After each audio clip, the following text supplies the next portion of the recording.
Well, hello there. It's the Line Podcast. Matt Gurney, Jen Gerson here with you, recording this in the afternoon on April the 4th, 2025. So whatever fresh hell might come on Friday evening news drops, you can't hold us responsible for those.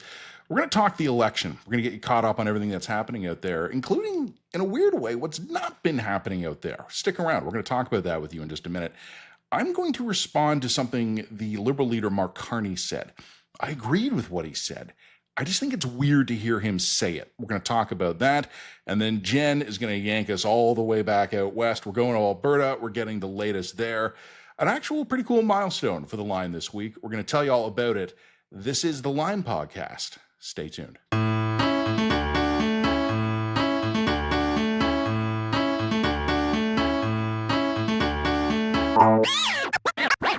This episode of the Line Podcast is brought to you by Unsmoke Canada, which is dedicated to helping Canadians who are looking to quit smoking understand the full range of options available. Despite decades of government programs and increasing regulations, today, nearly 4 million Canadians still smoke cigarettes. Adult smokers who choose to continue to smoke should be aware that other options exist.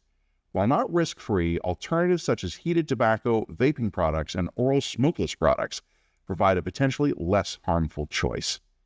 Smoke-free alternatives do not involve combustion or burning, like smoking a cigarette does. Instead of heavily restricting access and information about these options, Canada's government should be adopting common-sense legislation that will help further bring down Canada's smoking rates and put information in the hands of Canadians. Information such as the relative risks compared to cigarettes. Because the products are not the same, and they shouldn't be treated the same. It's just common sense.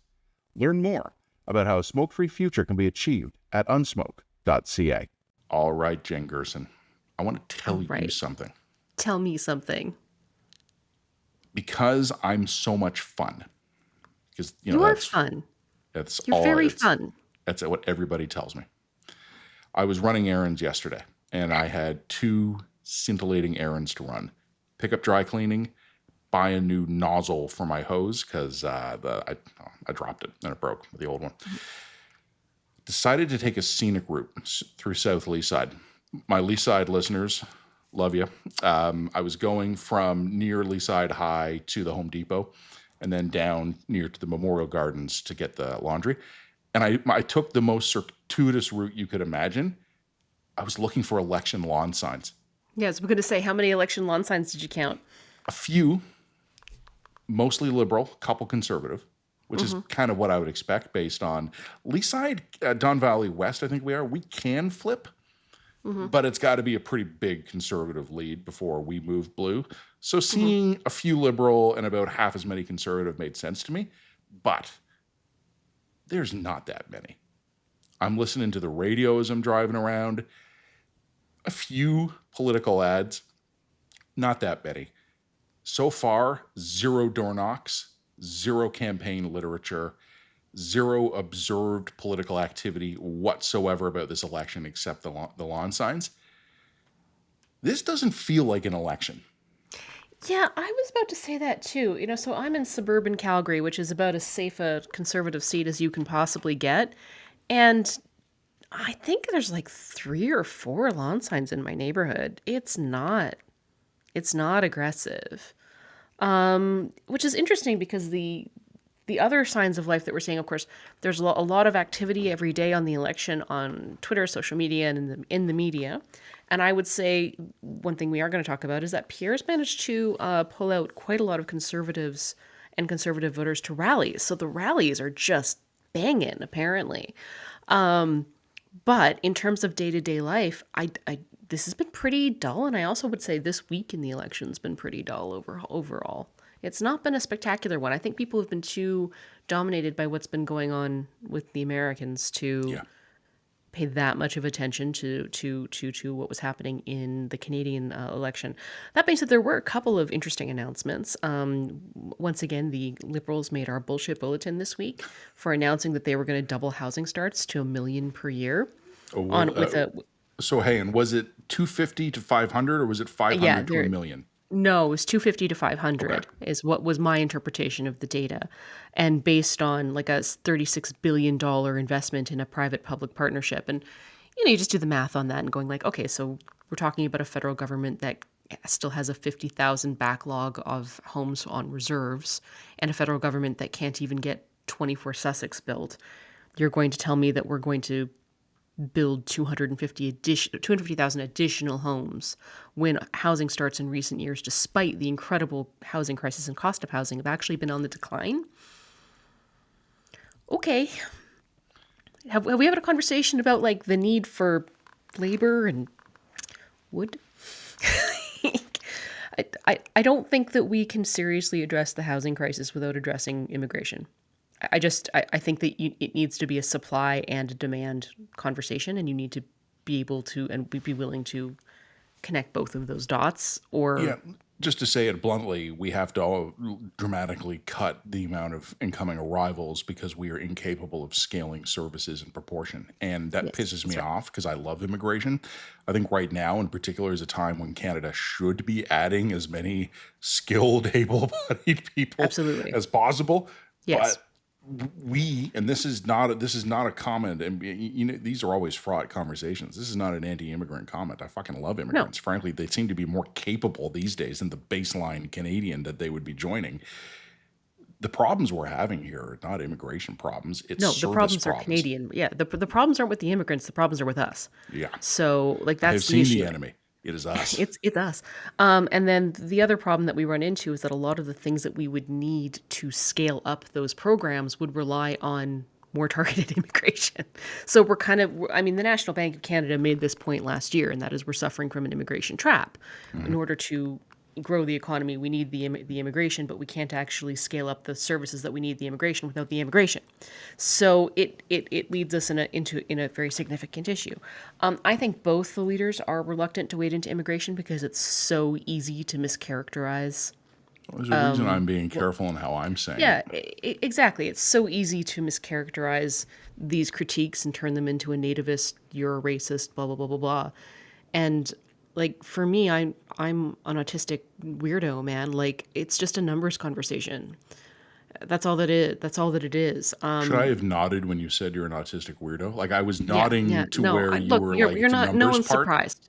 Absolutely, no one is surprised. Okay, No, but I was nodding about the numbers part. I didn't mean to validate the other thing. validate my TikTok self-diagnosis, Matt. Or you are history's greatest monster. But no, it's, and I think that eventually we're going to have that conversation in this campaign. Because I don't think that there's any way to necessarily avoid it. But anyway, that's kind of the big policy announcement to come out of the campaign trail this week. There were a couple of other small ball things, but overwhelmingly, it has been a week that's been dominated by American news. There was an interesting moment in the campaign that I think is worth talking about for itself, and it was the Conservatives who announced, and it was after the new tariffs took effect on April 2nd. The Conservatives announced that a Conservative government, if elected, would be dropping the GST from new cars that were built in Canada. Yep. And I just noted that. And I had like a very banal tweet where I was like, oh, interesting. And I thought it was interesting, first of all, because it was responsive to the news. But it was also, I thought, interesting because we'll talk about this more in a minute, but I think it's yet more evidence of the pivot we've been talking about in recent weeks is happening. And I think the Conservatives are probably belatedly, to their own misfortune, doing what we've been telling them to do for months, which isn't per se to change what they're advocating, but it's to change the messaging around it. Don't talk about what you want to do because Justin Trudeau's a dink. Talk about what you want to do to make Canada stronger in an era of global uncertainty. The policies are basically the same. It's the messaging that changed. Yeah. And Okay. So I made that comment like, oh, interesting. And someone said to me, hey, Matt, don't you realize that the NDP made that exact same proposal a few days ago? no, actually, And no, I we didn't. didn't. We didn't know Because that at all. the NDP is only like I don't know what's wrong with the campaign. I know some of the people on the campaign. They're good at their jobs. They're smart. It's just we were talking a minute ago about this doesn't feel like an election. To the extent it feels like an election, it really feels like people are only looking at Carney or Poilievre. Well, And that's not true. The NDP did manage to break through I through this week, and we're going to get yeah, into at the that. very end. Yeah, at the very end, with the help of an OnlyFans model. So props to them for reaching out to new markets. Every journalist's career plan B. Well, look, I mean, I'm not above feet pics if it needs to go there. So like and subscribe to the line, or Jen Gerson's going to have to resort to That's like the Footopia. extreme tier of support on the Substack. Look, Yeah, but what was it? God, So we're off the it rails was an already. Okay, influencer, right? It was an it was an OnlyFans influencer influencer. Yeah, who OnlyFans hung model out with influencer. Singh, Yeah. and then someone, I guess, put down the $8 a month for the premium content, and then discovered she was saying weird things about the Holocaust. Yeah, non-ideal, non-ideal. That's always the challenge when you're dealing with the pro-Palestinian Kiev people anymore. Like, you want to make sure that they're like, I care about the children of Gaza, pro-Palestinian, and not like, I don't think the Holocaust happened, pro-Palestinian. Like, you really There's want to be careful It's not a total about overlap, but it's a distinguishing. Yeah, depressingly large overlap. yeah. Anyway, so we'll get into that a little bit more later. But what else did I have to say about the election this week? Oh, I wanted to give like the Conservatives kind of a backhanded compliment. A lot of the policy that they're announcing, like from TFSA top-ups to what was the other one? Allowing sort of working class Canadians to write off some of their more of their kit, for example. Like the policies that they're announcing are actually really smart policies. I think a lot of them are quite good. I think that, for example, deferral of capital gains taxation if you reinvest back in Canada. Smart, good idea. The other one that was announced this week, of course, the no GST on Canadian-made cars. I don't know how you're going to designate Canadian-made cars, but okay, cool. I still think that's a smart idea. These are good policy ideas. But the problem with them is I think they're as good as they are, they're not big enough. Right? Like it's all this kind of like interesting small ball wonky around the edges kind of things that are good ideas in and of themselves, but they're so good that either the NDP or the Liberals can and will steal them. Yeah. So they're not There's nothing stopping Carney from going, nothing great idea, stopping Poilievre. We matched that. yoink, and so then it just becomes once again we're just reduced to a contest of personality and will and big picture vision, as opposed to a contest of policy announcements. Even though I like the policies that they're announcing, it's an interesting problem that they're kind of trapped in. Well, it's also it's the message packaging though, right? Because like if take the TSFA announcement, which again, hey, sure, great, but it's sort of like entire global order as we've known it since the Second World War ended in a state of complete upheaval. Top up your retirement funds today. It's not that the policy's bad, but you've got to say at a time of growing uncertainty, it is more important than ever that Canada get its books right and that families have the room to make sure that they can look after themselves. That's why we're announcing today, as part of our Make Canada Stronger initiative, we're going to let you keep more of your money so that you can look after yourself, because strong families make for a strong Canada. It's the exact same announcement, but now it sounds like you're responding to Trump. Yeah, I can see it. But I mean, I think that the fundamental issue is that none of the policies aren't big enough.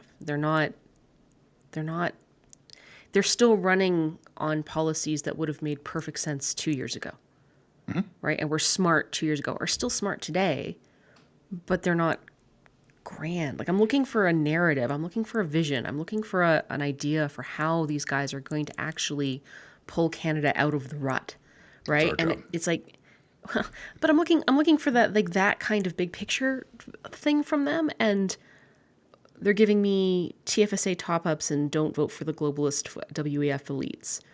I mean, okay. You see how it's just kind of, it's just like, it's not bad, it's just missing the mark, you know what I'm saying? Anyway, I don't want to fixate too much on that stuff. The Germans have invaded Poland. That's why we're announcing rebates on homeschool supplies. There you go. You know that rebates on homeschool supplies it's coming. That one's happening. You remember in 2015, I knew the Conservatives were done. Like done. Not when that poor little boy washed up on the beach, as awful as that was, I knew they were done when one of their signature announcements was like $100 tax rebate for post-secondary textbooks. They had nothing else left to announce. Yeah, there was nothing else. Well, Isn't that kind of I don't know, you get a indicative of tax credit for your textbooks? but isn't this kind of like an indicative of this is a holdover of Harper era conservatism, right? Like for much as the left would like to paint Harper as some kind of great puppet master villain, if you actually look at his time in office, it was a series of relatively small ball tweaks and changes to governance and policies and taxation measures, right? I mean, we can criticize Harper for overusing the omnibus bill stuff and proroguing inappropriately and all the rest. I mean, that's fine. I'm not trying to whitewash Harper's legacy, but I mean, he was on the whole a very incrementalist conservative leader, and I think that that's actually the critique that I would level against Pierre, is that he's running like he's an incrementalist in a moment when we're actually needing some pretty radical changes and radical rethinking. Like, these policies are all just basically incrementalist stuff that could have come out during the Harper era and would have been appropriate during the Harper era. But that's not the moment that we're actually in.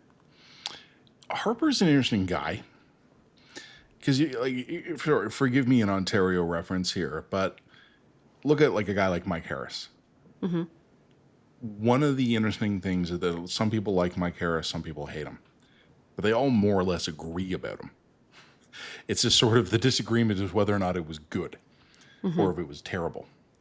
With Harper, he's a guy who his haters on the left portray him as this sort of anti-democracy authoritarian Villain, yeah. Yeah, and his opponents on the right look at him as a mushy incrementalist centrist. Yeah. And it's just interesting. Like, I don't know if I'm really going anywhere with that, but I mean, it's interesting already.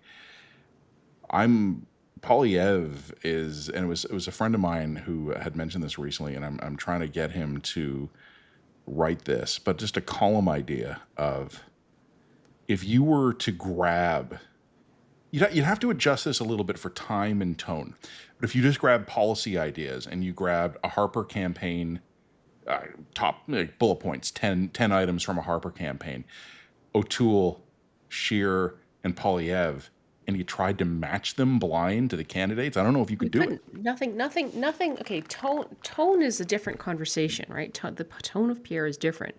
But what's actually being announced on this campaign it's not a break from the last four leaders.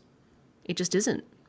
This is more, it's very, like, as I said, for as much as these guys want to run like we're no enemies to the right, we're gonna run like true blue conservatives, conservative art thou, whatever. If you actually look at, to take all the tone and strip all the cultural stuff away, the actual policies are just another version of Harper. It's moderate, as I said, small ball policy that's tweaking around the edges. There's nothing revolutionary here at all, and that's interesting to me. It's interesting to me too, but probably better someone else to write it, but it was interesting to me. One of the interesting things as well, and it's kind of just by quirk of the timing, I feel like we're behind the ball a little bit on this one just because of when we record these things. I recorded our last On the Line on Monday, and I was careful enough to repeat it. Every time Paul Chiang came up, I was careful to go, by the time this releases, he could be gone. And as it in fact happened, that's any moment now, because come on. That is exactly what ended up happening. Maybe let's go back and reiterate so anybody who wasn't following this knows what we're talking about. Paul Chiang was a Liberal MP elected 2021 for one of the Markham seats, Markham Unionville, I think, but don't quote me on that. Somewhere up in near my old stomping grounds, the 905. Had served one almost full term as an MP, former long-serving York Regional Police officer, almost 30 years in uniform, who had commented in local media, Chinese language media. Chiang is himself ethnically Chinese, and he had been speaking about a conservative rival who was also ethnically Chinese from Hong Kong. And this guy, for his Hong Kong democracy advocacy, has a bounty on his head from the Chinese government. And Chiang was telling Canadians that they should pick him up and drop him off at the Canadian consulate and collect the bounty. And as I said in our dispatch last week, this is the kind of thing where it's so bad that when I was trying to think of like a folksy, imagine if X said that about Y comparison, I was having And a hard time you coming can't up even with find a anything worse. comparison. It's ridiculous. Like, don't talk about having your political rivals black bagged into the Chinese gulags. Like, Maybe don't. non-ideal. Don't. Anyway, Liberals took days before Chiang quit. And look, I'm looking at the polls, and some of the polls are weird this week. Some of them are showing a tightening race. Some of them are showing Liberal leads that are just, I can't. And we don't want to fixate on the polls. Let the pollsters do their thing. We don't handle that here. We're not math people. It's just, the We're polls have word been people. weird. But looking at how the Liberals were handling the Chiang situation, for the first time, I started to think the Conservatives could win. And I'm, before this gets clipped and used against me, I'm not saying I'm predicting that. I'm saying that it could. And the reason I think that is simply that I think Carney's numbers are artificially high. I think he's a bit of a bubble right now. And I don't think I'm saying anything the Liberals would be unhappy to hear. I think they know that too. I think that's why they called an election immediately. They got him off to meet the king, see the prime minister in the UK, see the president of France, do a quick visit up north, boom, call the election, and a short, tight campaign. They want to try and get him in before that bubble deflates. And I think that could work. But where that plan runs into trouble is if Carney starts encountering almost any friction. You've got to keep that campaign just on a very macro esoteric level, like standing up for Canada, leading into the New World Order. Canada is, and committed doing to the its opposite allies. of what the Conservatives are doing, which is launching these big picture policy Exactly. plans that are Going seem really at really the micro grand. issues. Yeah. Yeah, Carney but doesn't even want but that but campaign. He almost wants to do certainly 40,000 feet cruising along, we'll double riding the housing vibes. starts in Canada using some magical number and some PPPs. Yeah. Yeah.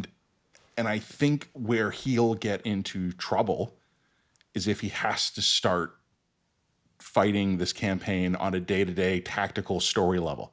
Because some of them he's going to get right and some of them he's going to get wrong. The easiest choice in the world. Management in French. Well, also, the other thing that comes up it becomes obvious that he's been out of the country for a really long time. Oh, yeah, I know. Yeah, Because the he keeps on making more these, granular he's got to get, the more the absence shows. Yeah. So everything he has to do for his own sake has got to be at that 40,000 foot strategic level. The easiest thing in the world for him to do for himself was when the Chiang situation came up to go, this guy's gone because we will always stand up for democracy. Like, you keep it that simple, but it has to be immediate. And then he tried to spend a few days fighting it out on the ground in the weeds tactically. And I don't think, because I said it a minute ago, it started to me suggest that the Conservatives still have a way to win this. I don't think 41 million Canadians, or whatever the hell the population of eligible voters are going to vote on Chiang. I think by the time we hit the election, that's going to be forgotten. But I think it told us something about Carney and his campaign. These guys can get knocked off by events here. Mm-hmm. And this was a really easy one to not get knocked off by. Yeah, no one in the Conservative Party is like sticking around for a candidate, for a low value candidate, who does something of that nature. They've been pretty ruthless about not totally, but they've been pretty ruthless about kicking out candidates that haven't actually proven to hold up to an oppo drop. The radio drama version of it would go, hey, Jenny, it turns out some candidate of ours back in 2010 tweeted something like, and then you just hear, gulag him. Boom. Yeah, put him, hammer put a coming bag, back, single gunshot, and then you just hear the actress put a playing bag Jenny on Byrne bag, go, yeah. Never heard of that candidate. Put a a bag over his head and drop him off at the Chinese consulate. Yeah. Ref unperson. The other thing I would note that was interesting when it came up today is that there was a couple of interesting op-eds in the Globe this week. I'm going to reference two of them, but the first one I'm going to talk about is the one by Jim Balsillie, who is the founder of BlackBerry. He basically RIM, Research in Motion. Yeah. RIM, yeah. Mark Carney will not make Canada more prosperous. He laid out a really interesting, and I thought potentially very compelling case for the idea that Mark Carney's sort of economics are 20 years behind the times, and for whatever his very admirable experience with the as governors of the two central banks, this is a guy who still is operating with some extremely outdated economic kind of assumptions in his mind, and one that is not demonstrating an enormous amount of fitness to where where the economic puck is going, particularly around industrial policy and AI. I thought that was just fascinating, and it kind of made me want to get Poilievre on the line to talk about it, because I wanted to dig into some of those ideas that he brought up in that op-ed. But I thought it was the first real credible hit at Carney's economic competence from someone whose opinion mattered on that front. So that was really interesting to me. Again, I don't know whether or not it will make a difference, but it suggests to me also the beginning of the generational divide, where you still have like Boomer Canada, who still has some fairly fixed economic ideas about what we should be doing, what shouldn't be doing, according to the debates that we were having about those topics, like in the 70s and the 80s. And then you've got kind of like our age and younger, who are completely not having those conversations at all, and we're just like, okay, but how can we use AI in order to maximize our IP so that we can, increasingly onshore high margin industries, and maximize our comparative advantage globally? Like, it's a totally different framework that you're kind of going at some of these questions at generationally. And I think Poilievre's op-ed really highlighted that for me, highlighted the generational divide on that. But also, I think, credibly pricked some of Carney's sort of economic competence. When I hear a lot of people say, well, I read Values and he referenced Marx, he's a crazy lunatic. I mean, I don't take a lot of that stuff seriously because of the source. But Poilievre is actually a guy who's built a company who seems to be on the edge of where a digital economy is going. So when he's like, yeah, Mark Carney's not quite hitting it for me, that I take seriously. That is interesting to me. There are 2 points I want to make, and one of them, I'm going to kind of make them in reverse order, because one of them is a direct response to this. I don't know how to assess the relative economic credentials of Jim versus Mark Carney. I don't know how to do that. But what I did think was interesting was that I saw counter volleys against Jim coming from what I'm going to politely call predictable corners of liberal land that to me suggested they perceived a threat. Yes. And I By just, the way, welcome, Jim. Welcome. welcome to our island. This is where we live. and I'm not gonna wade into this and go, well, I'm of the Carney school, or I'm the Poilievre school. I don't have the chops for that. Yeah. But purely as a political observer, there were reactions to what Jim wrote in the Globe that was, to me, a tell that had been identified as a threat and was being responded to. The other interesting one, and it's of a similar vein to that. And so, are you done on the Poilievre front? I don't want to. Oh yeah, I'm done. Yeah, no, I'm just trying to get him to come on the line. Come on, Jim. I'll ask him. Yeah, I'll do it. Hopefully we can do that. We will sit and talk for an hour and a half about like AI and industrial policy. We will do that. Okay, don't talk him out of it. No, I love it. The other big one this week that I think is similar to what we're talking about here was Pierre Poilievre at an event this week talking about the cost of homes and how families, young couples, are having to wait longer and longer to buy homes. The woman's biological clock, he said, is running out before she can buy a home. And there was this really interesting reaction, I thought, again, to sort of some of the liberal accounts I was watching. And I don't think this was coordinated. I think this was spontaneous. Certain people more in the liberal tent were fucking outraged about that. It was the Handmaid's Tale. It was the red capes and Blessed Day and all that stuff. Younger ones were quieter. And we had at the line this week, Melanie Parody wrote this piece for us, a woman who has recently turned 40, has a couple of kids, got married in her later life, like late 30s, has a couple of kids, wants to have a third. That was sort of where her own life and then career led her to start the family process. That was kind of when it was possible. And now she doesn't know if the clock has run out. And then Melanie was talking about much younger couples who might be married already, but they're living in a 500 square foot condo that they can't even imagine where they'd put the crib. And one of the things Melanie wrote in her piece, and I'm glad she did, because I was thinking exactly this, where she said, to my liberal friends, you have a blind spot on this one. Like, over a certain age, liberals, particularly women, again, and these have been There's that useful... there's that generational divide yet again. Yes, and that was the best one. Boomer and up women was Boomer women, how Justin dare Trudeau's... you use that language? Exactly, And and that every was and Justin every Trudeau's last readout of support. They were incensed about it. But what I noticed... younger women who are having the babies weren't. But I And also the reason noticed why the is, outrage stopped. well, okay, so here's So it was really intense for like a day, and then thump. I want to weigh in on this as a hag whose biological clock is rapidly falling out of her urethra through her pelvic floor every time she laughs when she pees. So, sorry, I'm making a joke again, according to Melanie's column. If you haven't, this is the content that our largely male audience is here for. I know it, along with the feet pics, apparently. But anyway, look, Pierre's right. I have 2 kids. I'm 40.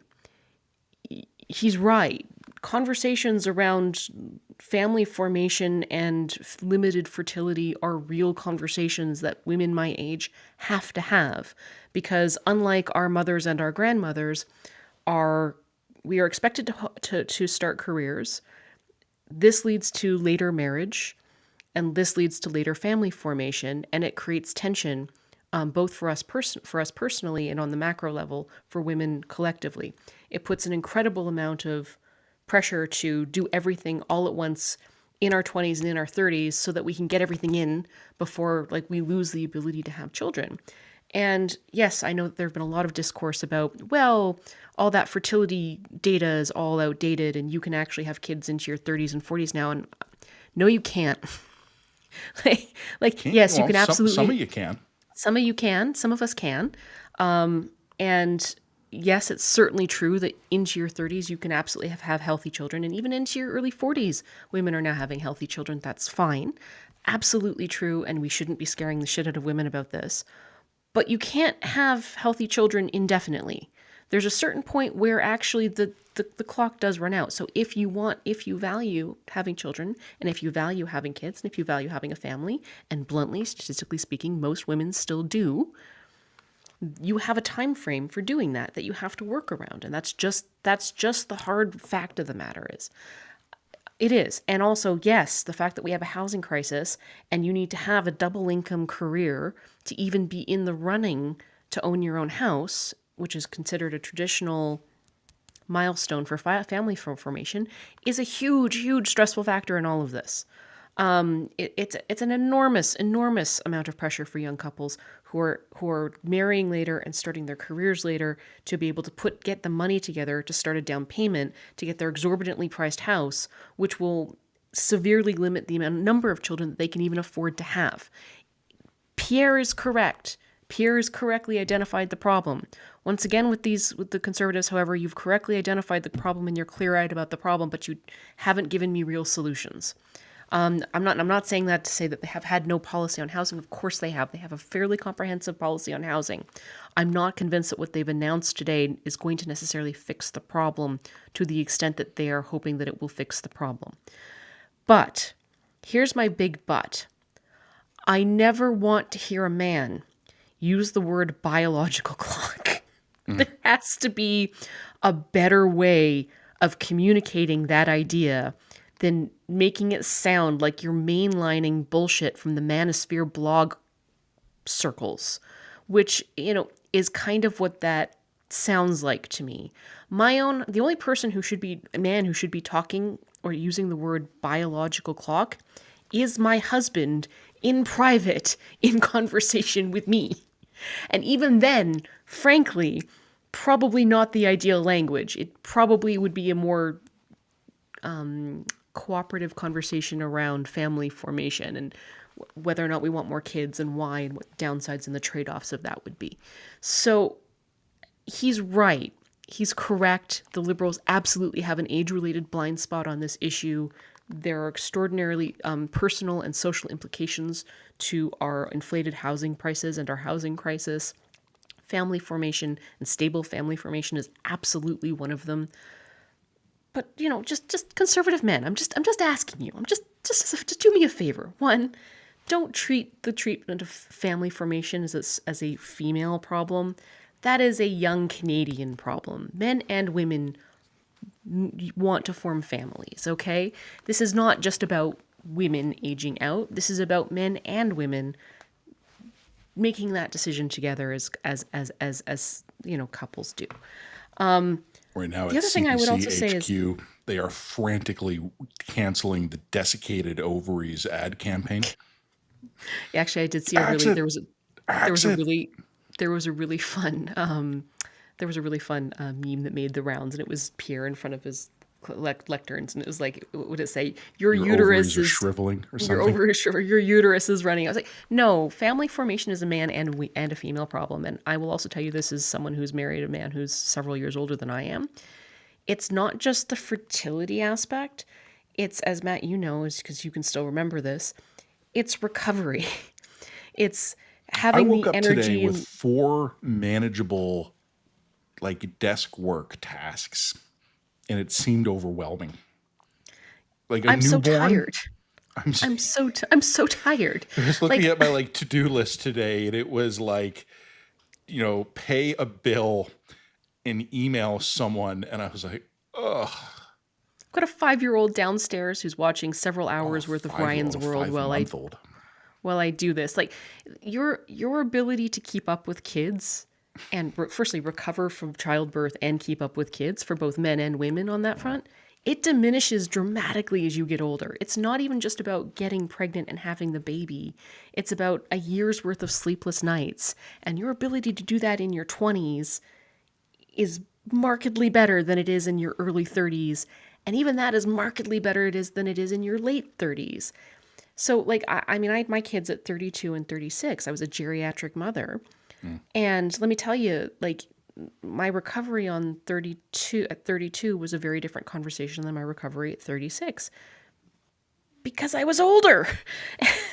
Now I'm tired and my bones hurt. And like now I'm running around chasing young kids with an older person's body. It's harder. It's harder to do it this way. I don't regret it. These were good choices for me. I'm happy that I established my career when I did, and I'm happy that I had my kids when I did. But my God, if we had structured our society in such a way that I could have had my kids in my 20s and built my career in my 30s, that would have made more sense. Like that Pierre would have been Poilievre, smarter. his next big press announcement is going to have a whole placard. It's going to be Jen's old body. Jen's old body. And then like it'll say like a subtext under that, like Canada first for a change. And then like the smaller text will be her bones hurt. Like, wouldn't it have been nice, Matt, to think about this? To be like, oh, my children are 15 and 16 now.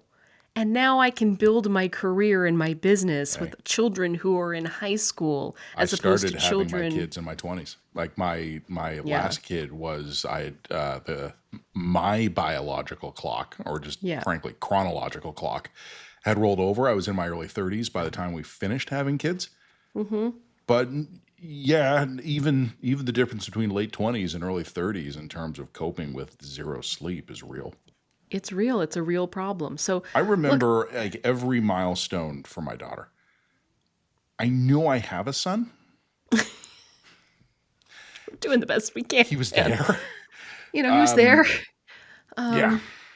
But no, as I said, Pierre's correct, and it's okay. I think it's okay for us to have a conversation about this. I think it's okay for us to have a conversation about fertility rates. I think it's okay for us to have a conversation about the social implications of later marriage and later family formation. It's okay for us to have these conversations. I would just like beg the conservative men in my world, who I think are not necessarily wrong on some of this stuff, but to just, firstly, this is not just about women and the biology of women, that your biology is tied up in this as well. And just like, don't talk to us like we're cattle. That would be great. Thank you. No, if you have any comment, no, you know what, Jen, I agree with you entirely. If you have anything to say about Jen's biology, be a gentleman, call her husband. Thank you. Bring it up with him. That's how we do this. Preferably face to face, because I would love to see how that goes for you. The only reason I ever brought this up is I thought it was really interesting to look at like a whole head of steam being worked up, and all of a sudden it's gone. So I suspect cooler heads at Liberal HQ. And yeah, you know what? This is not actually a winning issue for us because, frankly, as I think Melanie nailed it, there are a lot of families out there, and Jen, to your point, not just women, men too, who want to get rolling on what is the age-appropriate things to do, and they can't because they don't have the money, they don't have the homes, they don't have the jobs. Money.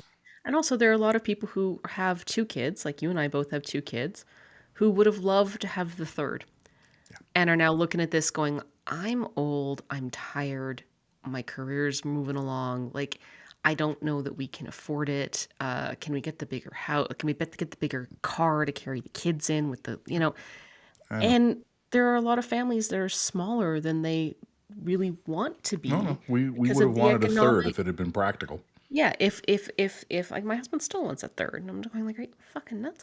Anyway, but I'm sitting here going, like there are a lot of families that are actually smaller than they would otherwise be as a result, just simply as a result of the economic situation. So, if I'd met my husband 5 years sooner, if we'd had kids, started having kids 2 or 3 years sooner, we probably would be a 3-kid family. What's the spread on yours? 2 years? 3 years, yeah. 3? Yeah, I had 2 under 2. That seemed like a really good idea at the time. Yeah, super. And then we had a newborn and a toddler who wasn't sleeping alone through the night yet. That was great. I started this business and got a book deal with like a kid who was still... Anyway, that was 5 years ago. You can see how well things are going. Yeah, you can see how well things are going for me. Anyway, I don't want to fixate on that one too much. Old body. My old bones. I'm tired. Put Jen's old bones first for a change. New slogans just on the fly. I was born to do this. God. Like and subscribe, and we're going to come back and we're going to talk about, what are we going to talk about next? We're going to talk about something Carney said that I thought was really interesting and why I have some preliminary concerns. All right, and then we're going to talk about Western separatism. So more fun things. I promise you I will not be talking about my uterus anymore. No one wants to think about that. Don't make promises you can't keep. Like and subscribe. www.readtheline.ca. This episode of the Line Podcast is also brought to you by TikTok Canada. Canada's Foreign Interference Commission made clear that bad actors are trying to use online platforms to interfere in our democracy.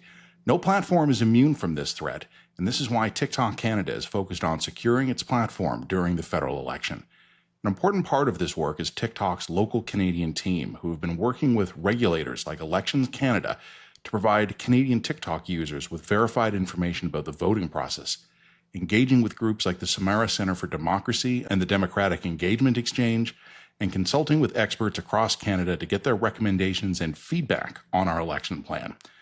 Election integrity is a global priority for TikTok, and this highly localized approach happens because of TikTok's Canadian employees who understand our culture, languages, and political system. Having these local employees here is clearly in Canada's interest. However, TikTok Canada has been ordered to shut down its local operations and to lay off these employees. It doesn't make sense.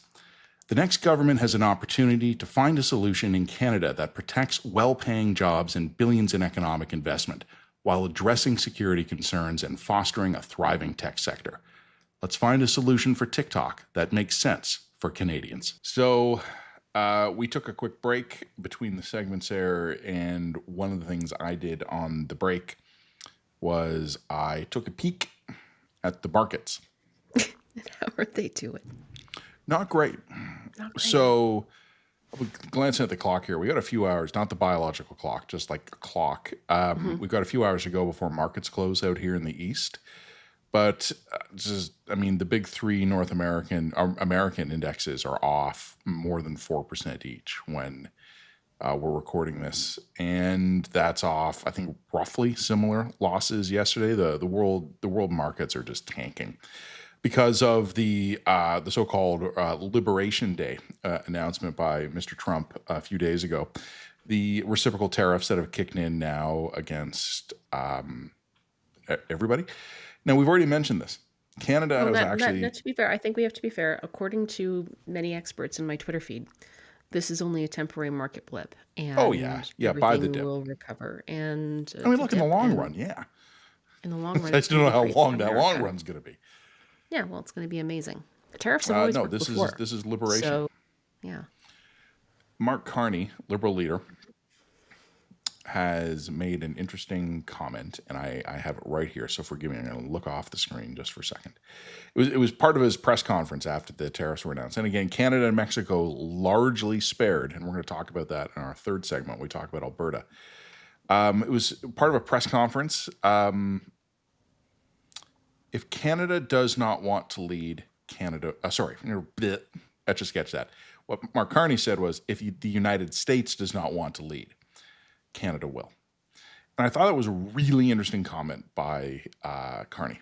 And I think tone is good. Right tone, sounds strong, resolute, probably good politics for him too. Because, you know, he basically snuck in a few meetings as prime minister before getting back on the trail as Liberal leader. It also gets to the boomer Canada's back. We're leaders of the free world. Everybody loves us. Don't you know how much everybody loves us? Sort of assumptions that, again, people over the age of 60 have. I just want to put up my hand for a minute, politely. Yep. You know me. I'm fun and polite. Canada is not a leader. Oh, that. And yeah, I hesitate to even bring this up right now because I'm kind of worried I'm going to go upstairs after recording this. I'm going to go grab a bottle of water, and Mike Myers is going to drop off my ceiling and elbow me in the side of the head or something. The same Mike Myers who doesn't live here anymore? I don't know. Maybe he's in town for the weekend. Right. I mean, I think a lot of your older neighbors in Leaside are going to be really pissed at you. Yeah. Well, I mean, I'm not here to make friends. Well, don't go knocking on any doors asking for sugar. Let me just point that out. Do you ever think I would knock on someone's door and ask for sugar? Your wife Like might. hell. Like hell. I would Uber Eats a packet of sugar to myself from Loblaws is before I Toronto. go ask for sugar. There you go. Here's the thing. Right now, we're in the elbows up era. We're all sewing maple leafs on our garments. Patriotism is high. And I am well aware of the fact that any implied criticism of Canada could get me in trouble. So I'm simply offering this up as an objective statement. Not in Alberta. Well, maybe. When was the last time Canada tried to lead anything? Like, when was the last time either top-tier excellence or actual global leadership was an actual policy objective of any Canadian government? There have been some diplomatic initiatives we could think about. Global vaccine programs. There was the landmine treaty, which is currently collapsing because all of our European allies are realizing they need landmines. So we can think of a couple of examples. I'm not saying it's zero. But Canada, as it's a policy choice, and it's also almost a cultural thing, does not aspire to or particularly reward leadership. We could maybe say that we aspire to and reward excellence. I think in recent years that might be drifting more towards down. We aspire to and reward reasonable effort. I don't. Excellence seems maybe a little aspirational right now, but so Mark Carney ain't gonna give themselves out, man. Yeah, exactly. It's just they keep on. We got a certain number that get printed, and you gotta hand it out to someone. Mark Carney was making his comments about Canadian leadership stepping into the void of America in the particular context of the Liberation Day tariffs. But I started to think about it. And first of all, we immediately run into some purely practical problems, and I hope Mike Myers will not be mad at me for saying this, But Canada, purely in terms of stepping in to fill a global void left by a withdrawing United States, a United States that seems to be retreating into more of a pre-World War II style isolationism. We do not have the economic or the military strength to meaningfully replace America. We can divert some of the economic strength we do have, and we can eventually build up more military strength. Yeah, okay. But right now, we're not in that weight class. And we probably, even if we made it like a matter of explicit national policy, I don't think we could get to the economic or military weight class of the United States. We're outnumbered 10-1. So that's a problem. But then I started just to think about the things that are actually more achievable for the mid-power ranked country, because that's what Canada's we punch above our weight as a middle power, blah, blah, blah. We all know the cliches. Frankly, I think we've been punching under our weight class for probably about 20, 30 years, but whatever. What are the ways a mid-power can punch at its weight? Trade deals, diplomacy, deployable military forces, cultural power, high-profile leadership in select fields. Canada is not excelling in any of those. And it struck me as interesting, because I know people are going to think I'm being down on Canada right now, and I don't mean this in the sense of being down on Canada. What I mean is that we have not, as a matter of policy, pursued leadership. There's no reason we couldn't lead in some areas if we chose to, and then actually were serious enough as a country, and unfortunately that's a pretty big if, to then pursue that in a meaningful way of being like, we are actually really determined to get this right. But we haven't been doing that. Do you remember years ago, and I did some Googling about this morning, and I couldn't really find any, but you will remember this. Do you remember back before the Vancouver Olympics 15 years ago, we had Own the Podium? Mm-hmm. Mm-hmm. There were parts of the Canadian commentary class that were uncomfortable with that. Mm-hmm. An explicit national effort to win many gold medals struck people as un-Canadian. And 15 years later, we're going to step in to fill the void of the United States? And the specific context of Carney's comments were, again, the tariffs that the White House announced this week. Okay, so Mr. Carney went out and made the statement of Canada still believes in like multilateralism, free trade, all those things. Until it's the first fucking stick of Canadian butter that's on the line. After making his comments this week about Canada will lead, you've already referenced this in the first segment. What were the three things Mark Carney went out of his way to explicitly confirm his support of? I really hope you remember this, because I'm already blanking on one of them. Yeah, no, one of them was the status of the French language in Canada. Mm-hmm, I forget what the other one was. The other one was our supply management. So we're going to lead the world just don't take our butter. No, that's a step too far. We're going to lead the world, but we won't dare take a stick of your butter. Yeah, that's I'm sure if we could con the world some way into taking our butter, we'd be fine with that. We're just not willing to take theirs. We're going to lead the world, but don't you dare bring your dirty butter across our shores. Again, this is where I try to appease the great Mike Myers here. I'm not saying we couldn't lead. Of course we could. But we're choosing not to. Like, it was Michael McGrath, John Michael McGrath at TVO, who was talking to me once. He was talking about the housing crisis, but he had this quip that I think perfectly encapsulated so much of Canadian public policy. At a certain point, something stops becoming a crisis and becomes the intended outcome of your policy choices. The purpose of a thing is what it does. Canadian policy choices are not designed to create global leadership. And I think Canadian sociology, Canadian culture, is one, and this is a cliche, I know, forgive me, line viewers, readers, listeners, etc. Canadians will tolerate almost any level of dysfunction so long as we can somehow convince ourselves that we're still better at it than the Americans. And that is getting easier and easier for us to do.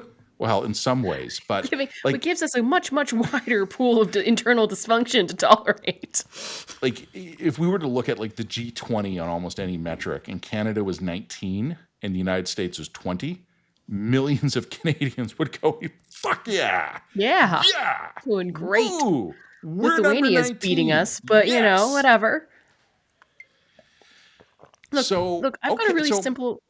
Go ahead, jump in. I've been ranting. I've got a simple response to this, and that is: do you want to know how you identify a leader? It's not complicated. How do you identify a leader? You look at the guy who's leading. No. Who has followers?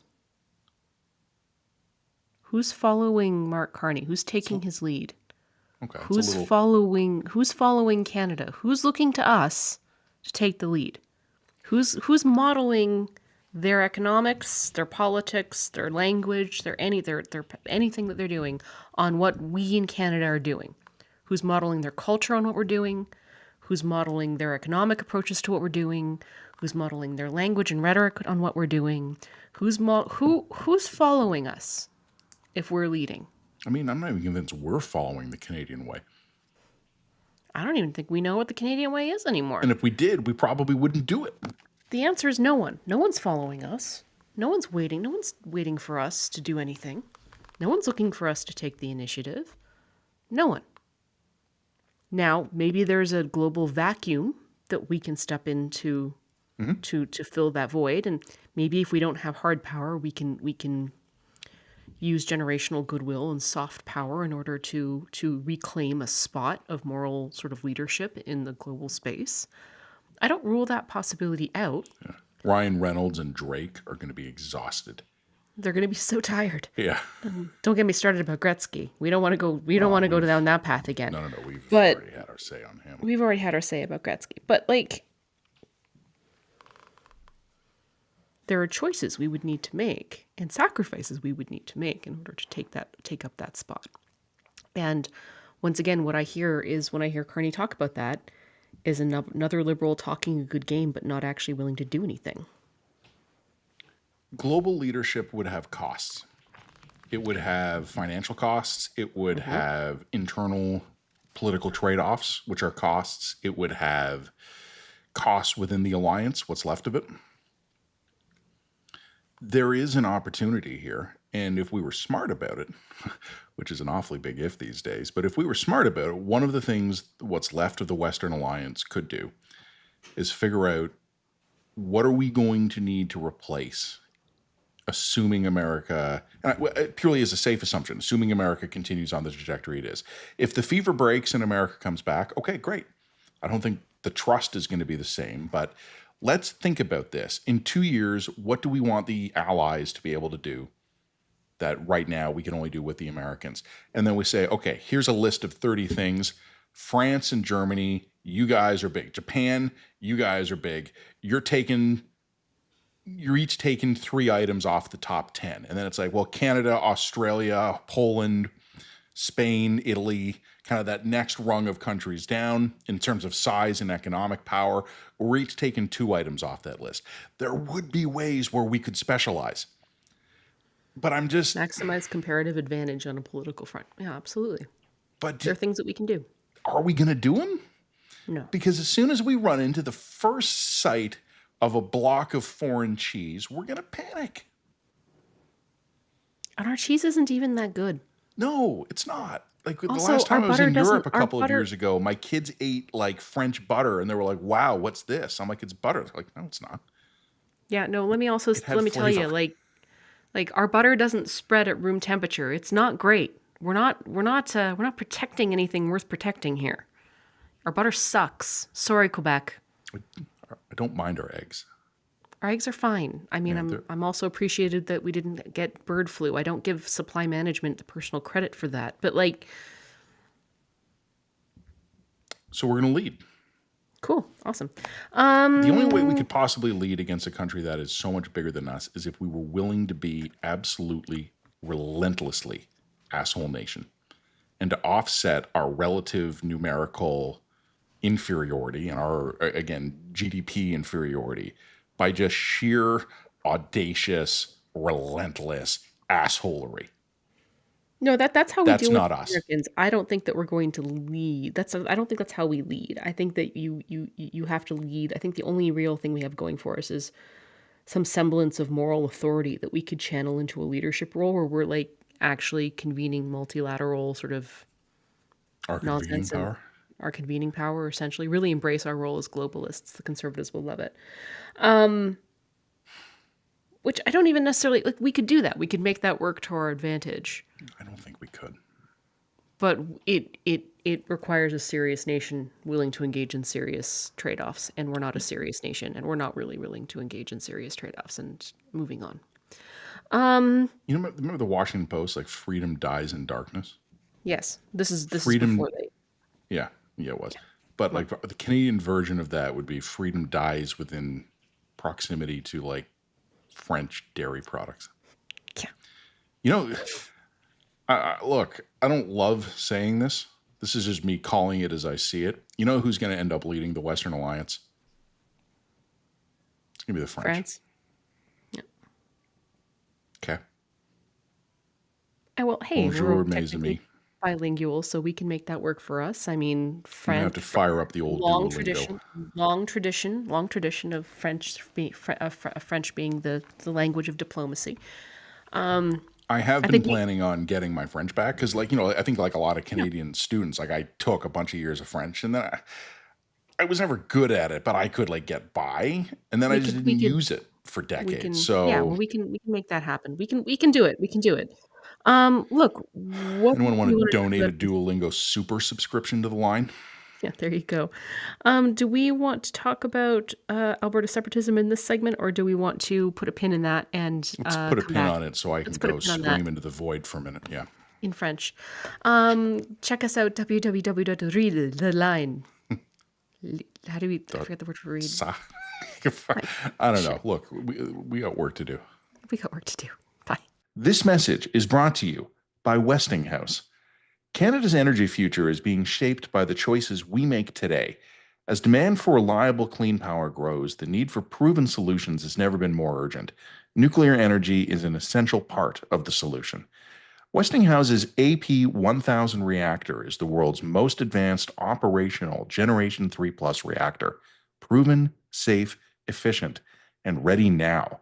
It can be brought online within a decade, delivering clean, reliable power when we need it most. Building AP1000 plants can strengthen our electricity export capabilities and provide Canada's nuclear supply chain with access to 100% of the global market, all while minimizing the risks of building domestic nuclear energy generation on a single technology.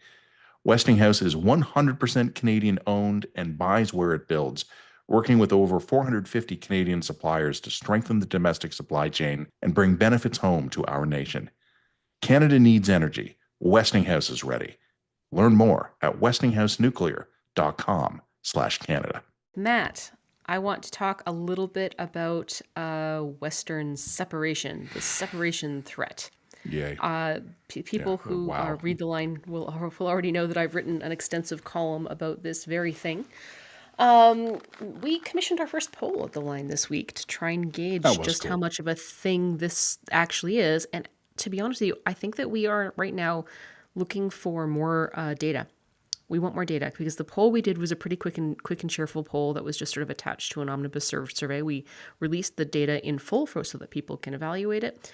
And I still think that people don't believe that separatist sentiment is as minor as it is. I heard some interesting arguments to the effect of, yes, but if you combine the people who want to separate with the people who want to join the U.S., then we have a majority. I'm like, and the people who were born on Tuesday and the people who like red cars and the left-handed people. No, guys. What this data actually tells you is that the people who are dissatisfied with the United States some of them might consider becoming independent. Fewer of those people would consider joining the U.S. Joining the U.S. is somewhere between, 15 to maybe 20% of people polled in Alberta, which is, by the way, I will point out, that is a problem. That suggests that there's as many as twice as many Albertans willing to consider this as an option than Canadians, because the baseline Canadian average is closer to 10. Yeah, but it still shows you that 80% don't. That's right. Yeah. But it is a signal. And to me, it's a signal that the federal government, or whomever it is, needs to take this seriously. They need to take Western discontent seriously. And they need to address some longstanding issues. There's no debate that Justin Trudeau in the last 10 years has fundamentally alienated and pissed a lot of people off in Alberta. And many of the grievances that they feel are legitimate. I don't think that you can be blasé about that. I think that if you're Mark Carney or Pierre Poilievre, there's some work that needs to be done to rebuild those social connections and the social cohesion. It's a signal you cannot ignore. But we're still in fringe territory, guys. The Leave Canada to Join America front is got a super majority against it. And actually, I think that there are the numbers, the data that I've shown suggests that there are significantly fewer people who would be willing to join America than would consider some form of independence, preferably with BC. Because while we're just LARPing, why not? While we're wish casting, let's just assume we're forming the independent Republic of Cascadia. Yeah, okay, we'll take Guelph too, just because. Yeah, we'll take Guelph too. Why not? Shout out Guelph. So look, the reason why we're talking about this is two reasons. One, this week I published a column talking about the delegation that is claiming to meet members of the Trump administration. These people seem to think that their polling gives them some kind of mandate to negotiate with the Trump administration. It doesn't. But that's another conversation. I'll never convince them of that. And then at the same time, the same day that thing came out, coincidentally, we had an op-ed by Preston Manning in the Globe and Mail where he says, a vote for Mark Carney is a vote for Western succession. Respectfully, no, it isn't. I just fundamentally disagree with that. 80% of Albertans have no interest in joining America so far from the data that we have. And I don't think that is 20% is too high. And I think that bluntly, Mark Carney cannot be blasé about this. He has to take that threat seriously. He can't continue to alienate the Western provinces. I've commissioned some work, for example, on some of the stuff that Canada's put tariffs on Chinese EVs, and as a result, they're retaliating by harming our canola crops, for example. That is a really underplayed issue, particularly in central Canada. It's a major problem, and it further adds to the sense of grievance that the entire country operates for the benefit of Ontario and Quebec, and the rest of us can suck it. And that's a problem. That's not a sustainable, healthy situation. So Carney needs to be able to address that. He needs to rebuild some bridges, and he can't do anything catastrophically stupid when he's in power, presuming he's elected. Like if he were to, for example, shut down all oil exports, severely damaging Alberta's economy in a bid to sort of take vengeance for the auto sector in Ontario, that would be obviously a problem. And I do think in that kind of situation, that kind of hypothetical, you could have a Western successionist movement that could be more than fringe. That's a possibility. But right now, it's really hard for me to read what's happening because I don't think the successionists themselves know what they want. I don't know if they're trying to play for some kind of referendum because they think they can negotiate more respect and benefits from Ottawa in the same way that the Quebec separatists did. I don't know if they're actually sincerely imagining that there's this huge groundswell of support that they can then channel into a greater Western Cascadia. I'm sorry, that's wish casting. BC's not interested. Move on with this. I don't know how many of these people actually legitimately want to join America. I think it's some. I would remind these guys that, again, that is an extremely minority position. That is not a position that would win the legitimate referendum today.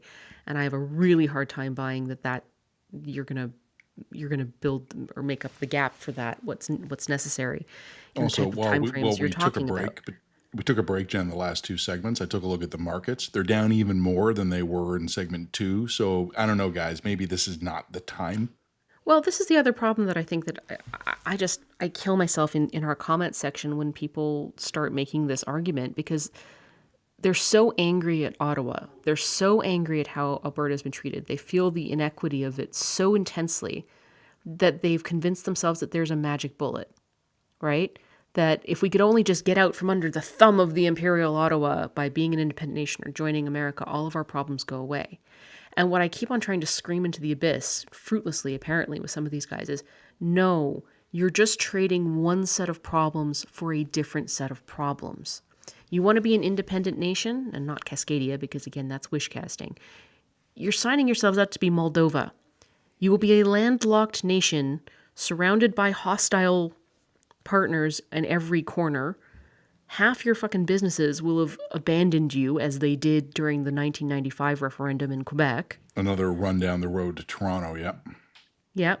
Like, let me tell you, oil and gas is not that interested in your ideological vanity project. They're gone.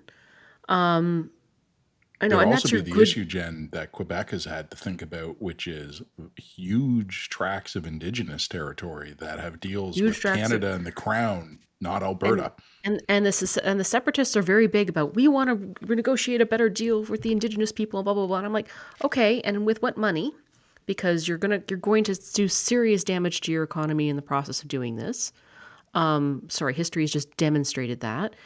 You know, these guys are claiming that, oh, you're going to double your income because there'll be no federal taxes, assuming as if the provincial nation now, the nation of Alberta, wouldn't have to fill the gap with taxation, and probably very high taxation. Also, what currency are you people thinking that you're going to use? You're going to use American currency? Are you using Canadian currency? I think they probably would.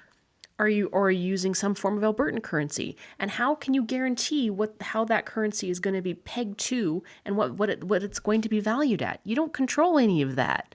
So like it's just one implausible fantasy after the other.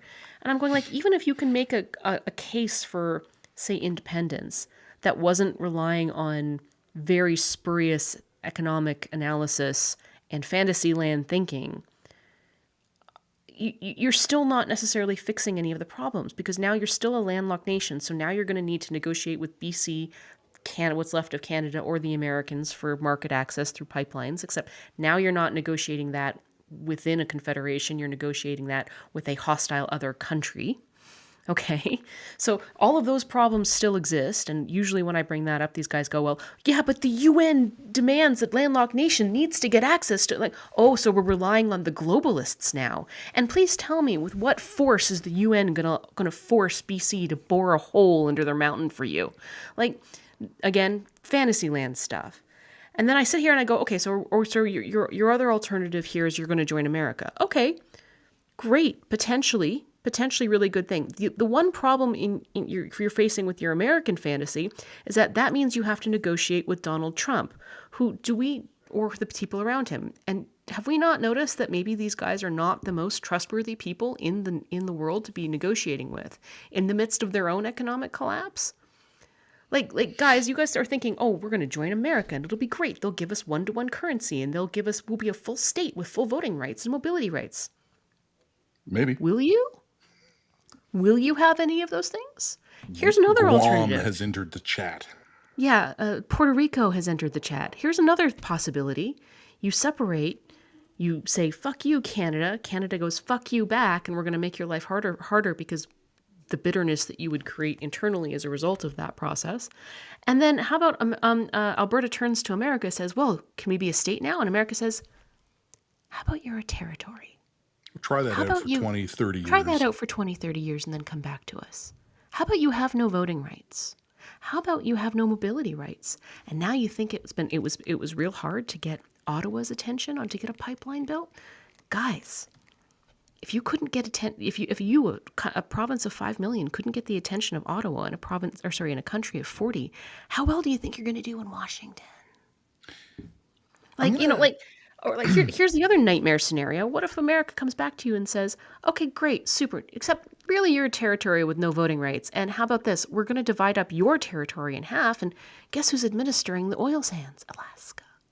Like, what's to stop them from doing any of that? Nothing. Nothing, because you have Calgary no becomes leverage. suburban Billings. Yeah, like you have no leverage at all. None. So, and meanwhile, like, guys, I don't know if you've noticed this, but America's not exactly being run by like top tier talent at the moment. These guys have just tried to like punish an island full of penguins with reciprocal tariffs. They tariff the shit out of those penguins. Like anyway, look, I feel like I'm screaming into the abyss here, but the thing that I'm just trying to get across to people here is there are no magic bullets for the problem. Alberta's grievances are legitimate. I think there are some legitimate grievances that we have here. There are no magic bullets for those problems. Okay, there just aren't. There are only other options that present other challenges, other risks, and other trade-offs. That's the only game we can play here. So you have to ask yourself, are you stronger as a province in Canada?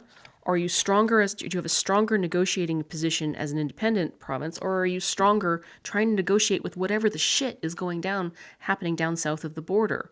And you have to build in all the economic consequences for all of these potentialities into your decision-making tree here.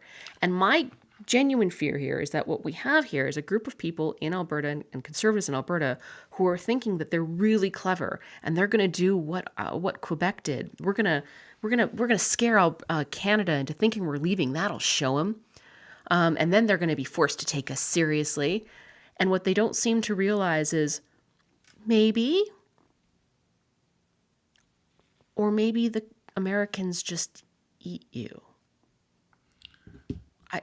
How much faith do I have in the people running things to be cleverer than not only the federal government, but also the American one? The headline on your column is "We're not sending our best," and I think that is a signal as to what your assessment is. I have a little response and I have a big response. Little response is a couple of minutes ago you said, addressing your comments to the separatists or the proto-separatists or whatever, you said you guys have to think about this or you guys have to understand. No, they don't. They probably should, for their own sake. They should probably have some, you and I talk about this a lot, some red team functionality built into their own planning here. But no, I think look, when you're in an unhappy marriage, anything else better. Seems better.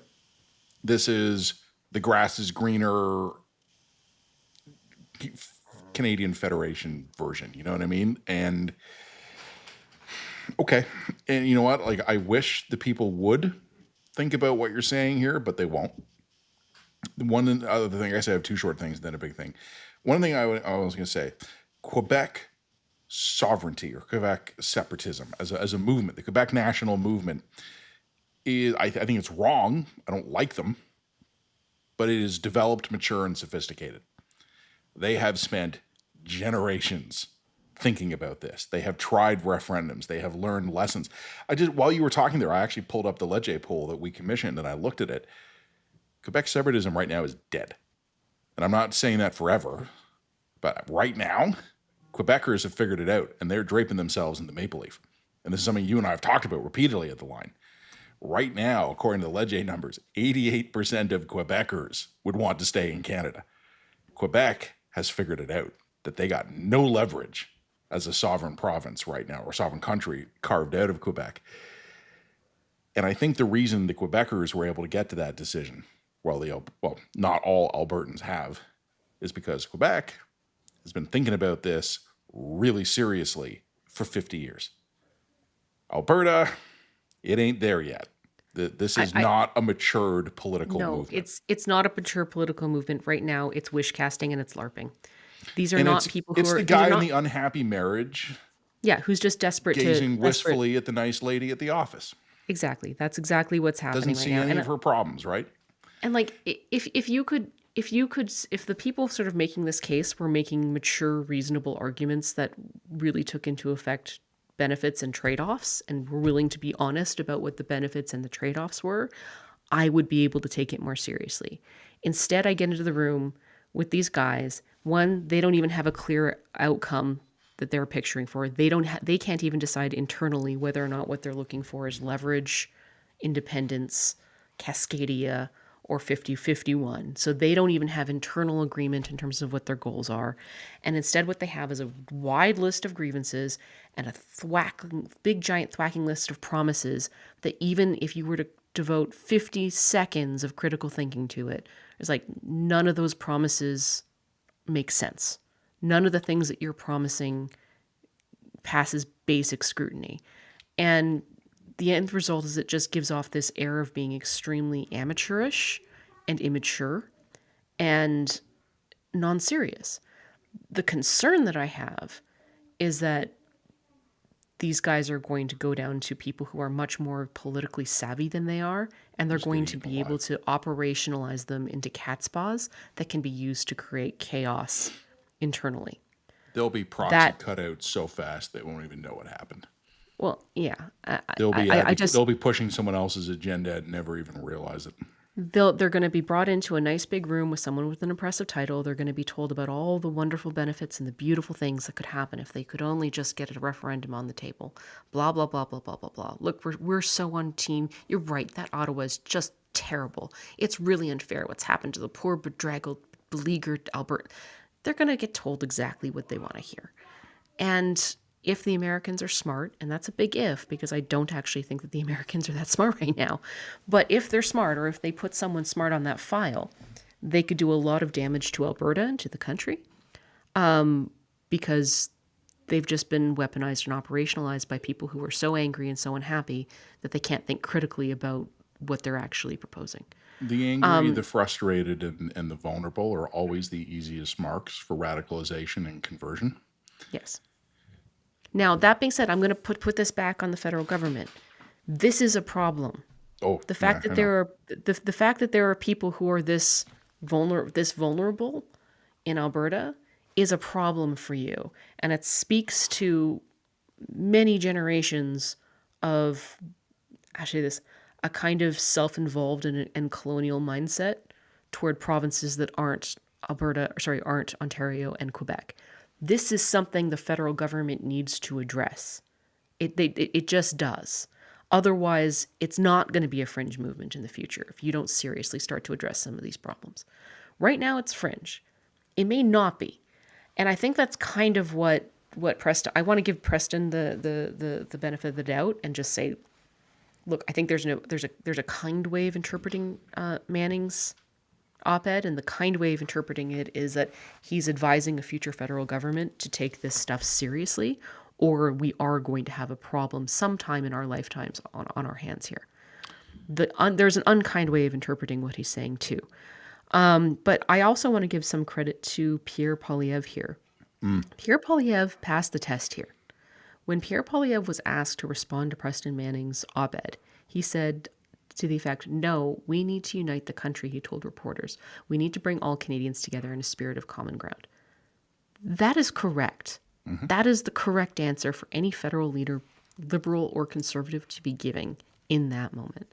So good on him, because he could have done something too clever by half, and he could have just said, he could have played into that to Manning's op-ed in order to try and aggrandize himself, and he didn't. He did the right thing.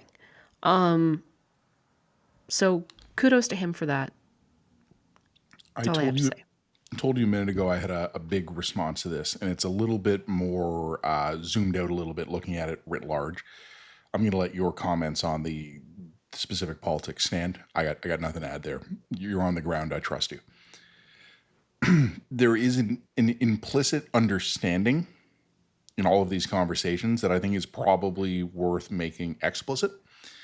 We were talking for a minute ago about Guam or Alberta becoming Puerto Rico del Norte and all that stuff. And you and I have talked about that in different contexts about like 51, right? Like, oh, do we get voting rights? Again, I don't want to provoke the wrath of Mike Myers here, but there is an interesting nuance to this conversation. And let me set this up by explicitly saying I have no interest in joining the United States. I have never found that less attractive as a notion. And I was never that fond of it. However attractive of a notion I might have considered that 6 months ago, I sure as hell am not looking at it as a great option today. No, I never liked the idea, and I hate it more than usual right now. There is an interesting thing that I know enough history to have observed. The Panamanians were not offered statehood in a deal. They were just threatened with invasion. The Greenlanders are not being threatened a wonderful deal. They're just being threatened in a more cautious way with invasion. Canada is being offered statehood. And I don't know if Canadians have thought that through fully. And if you know your history, there has been a large part of the American sort of political or intellectual class, less so in the 20th century, but for a long time, the American attitude toward Canada has been stubborn Americans. They're our people, they belong to us, their rightful place is with us, but they're just overly fond of the crown and it's going to take them a while to get here.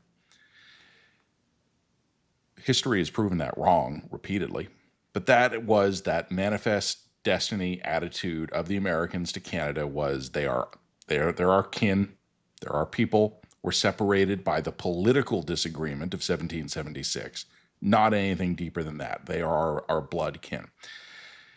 And when we talk about all this stuff, the reason I think even Trump is offering statehood instead of threats of annexation and invasion, and the reason why Canadians, Albertans or otherwise, who are susceptible to the idea, I'm not going to wrap it up in the language of manifest destiny or anything like that. We're white. And I think there's this, and I know we're not all white, but a lot of us are white. Well, and the I Greenlanders think are pretty white. Pardon me? The Danes are pretty white. 6 of them. Like, I think the understanding that a lot of people have is that we wouldn't get the Puerto Rico treatment because we look like Michiganders. And that Americans wouldn't do that to us. And I think the Americans obviously have no problem colonizing Puerto Rico because that's exactly what they've done and continue to do. And every couple of years, somebody writes an op-ed about it, but it never goes anywhere. Even Trump didn't call for some seizure and annexation of Canada. It was bringing us in as a state. And I think that's kind of the assumption that underwrites a lot of this stuff. Oh, they wouldn't do that to us. We're too much like them. Well, you really said the silent part out loud there, didn't you there, bud? I don't assume that they would treat us better than Puerto Rico because we're white. Me neither. But I think a lot of people do. I think maybe that's true, and maybe that's why it needs to be said out loud. Yeah. I don't. If this is a guy who's willing to use economic force and engage in imperial threats in order to bring us over, the color of our skin ain't gonna save us. And that's before we get into the conversation of just how white Alberta really is. It's not that white anymore. But I think that's the assumption. I looked at the photos of the guys at that press conference. Pretty white. And hey, I fit in just fine in Texas. I fit in just fine in Florida. I watch American sports. I can talk football and baseball with the boys at the bar. I don't have a strong Canadian accent. No one listens to me and assumes I'm anything other than an American when I'm there. I fit in real nice. But that doesn't mean when we were actually trying to negotiate a deal, we wouldn't get ourselves out of the deal. Well, and not only that, but also make the assumption that the Republicans who would be running that deal would assume that we wouldn't vote for them. So they're going to operate on the assumption that giving us voting rights is against their interests, no matter how conservative Alberta is. It's not that conservative relative to most American states. So, Yeah. And I think, Jen, I was hinting this to you earlier before we hit the record button. And look, every once in a while I take runs at Alberta here, but I think our Alberta viewers and listeners know I come from a place of love with you guys. You guys are my second favorite province. You need to get out more. You need to. I look at a lot of the talk coming out of Alberta, Jen. I've made this point before, and I always feel bad when I do because I'm a Laurentian with good manners. My manners aren't that good. They're not bad. You're too small a group. We've talked about this in the particular context of Alberta politics before. It's a very tight-knit group where who's up and who's down is very much an internal process. A lot of your politics are done inside parties instead of between parties. And you've spoken before a little bit about the danger of political corruption and stagnation in the same way that Quebec has issues, right? Like Quebec is operated a very closed shop and it gets a little cozy. Alberta has the same problem. But I also think the last time when you and I were in Calgary together last year, I told this to a room of like 150 Calgarians. You guys spend too much time talking to each other. You believe your own bullshit too much. You don't have enough people in the loop doing exactly what Jen has been doing for the last almost half hour and going, there are problems in this plans. The problem, I think, with they don't steelman themselves. Just to that they point, don't have enough Torontonians in the room going, well, what? But what currency are you going to denominate your future income in? Look, I mean, the thing just to that point I want to point out here is if Alberta were to join the U.S. as a state, as a population of 5 million people, you're presuming, by the way, that people don't leave the province before this actual annexation happens or this joining happens, and I can tell you they will. Significant industries and individuals are going to look at that and go, yeah, we're out. Because we know that happened because that happened in Quebec in the referendum. So they took, even holding a referendum in and of itself creates economic uncertainty in the province, and that has a damaging effect on business and individuals, okay? Investment formation and retention. Investment formation, all the rest. Like you will, even to hold the referendum, to say nothing of the outcome, will present serious economic downsides for doing so. Now, maybe those economic downsides are worth it in the long run, and you're going to make that argument to yourself. Fine. But let's be honest about ourselves with that. But even if Alberta were to join a state, by population size, we'd be between Louisiana and Alabama. We'd be the 25th largest state in the Union, and we'd be in flyover country. How powerful do you think Louisiana is as an administrative entity in the Americas? Let me just run through the list. Larger than us would be, by significant margins here, California, Texas, Florida, New York, Pennsylvania, Illinois, Ohio, Georgia, North Carolina, Michigan, New Jersey, Virginia, Washington, Arizona, Tennessee, Massachusetts, Indiana, Maryland, Missouri, Wisconsin, Colorado, Minnesota, and South Carolina and Alabama. So you'd be behind them. Are you looking at a population list? Population. That's by What's population. Wisconsin? Wisconsin. Let me look. Where are you, Wisconsin? Oh, Wisconsin's larger than us. 5.9 million.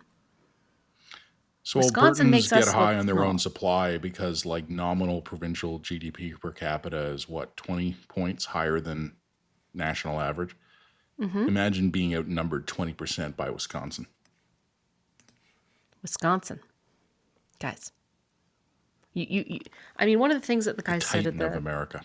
One of the things that these guys said at the press conference was this idea that Alberta is going to have a federal government foisted upon us, like we aren't going to have no say over who is going to get elected if it's Carney. That's not how democracy works. You get a vote for the federal government. Yeah, you get a vote, not a veto. You get a vote, not a veto. No one's foisting a government upon you. You are electing in a free and fair election where the representatives are allocated according to where the population is. The reason why Alberta doesn't get equal treatment according to its lights in Confederation is because we don't have equal population. We're only a province of 5 million. You're half the GTA. We're half the GTA, guys. And in a democracy, it's one person, one vote. So I don't do not want to. If you get Puerto Rico del Norte, it might not even be that. Yeah, it might not even be that. So you think that we have unequal treatment now? What kind of treatment do you think we're going to get behind Wisconsin? You are aware that the Americans also pay federal taxes, that Americans in these states are also subject to federal regulation and laws and regulation that are decided by people in a remote place in Washington. Jesus, take the wheel. You're going to be living in North Green Bay, No, I'm which will be not. Calgary's new name. Because if this is the really seriously where the province goes, we're out. Can you Not stick around long enough to be issued your cheese hat? like we're not taking that risk. That's not going to be a thing we're going to do. So, I don't know, Matt. The line may have to either be published in exile or I might return to Toronto, God help me. But no, Nice to have you. thank you. I'm glad somebody would like me. That's all I have to say about the We matter. wouldn't hang out because I try not to leave the house, but it would be nice to have you in theory. Well, if it's any consolation, I couldn't afford to live in Leaside, so Remember what took us like years to get together to like go to the bank and sign a form? yeah, Did in fact we ever end up? no. No. Okay. Well, let's hope I don't die then, for a lot of reasons. We've only actually seen each other in person like 4 times. Yeah, but they were great. No, we had a great time. It was good fun. Had a blast. Okay. I got nothing. Nothing. Okay. 'Kay. Everybody, check us out. Readtheline.ca. Appended to this post will be the link back to the website. Please, if you use social media, join us on our new apps. We're on Instagram now. We're on TikTok. We're on Threads. We're basically everything. We got our Facebook pages running again. That took some doing for reasons. But we're back. We're having a blast. Check us out. Like, subscribe, follow along. The Bullshit Bulletin's online. We got the anti-panel in progress now. We're working hard during this election. We're having a ton of fun. We'll talk to you soon. Have an amazing weekend. God help us all.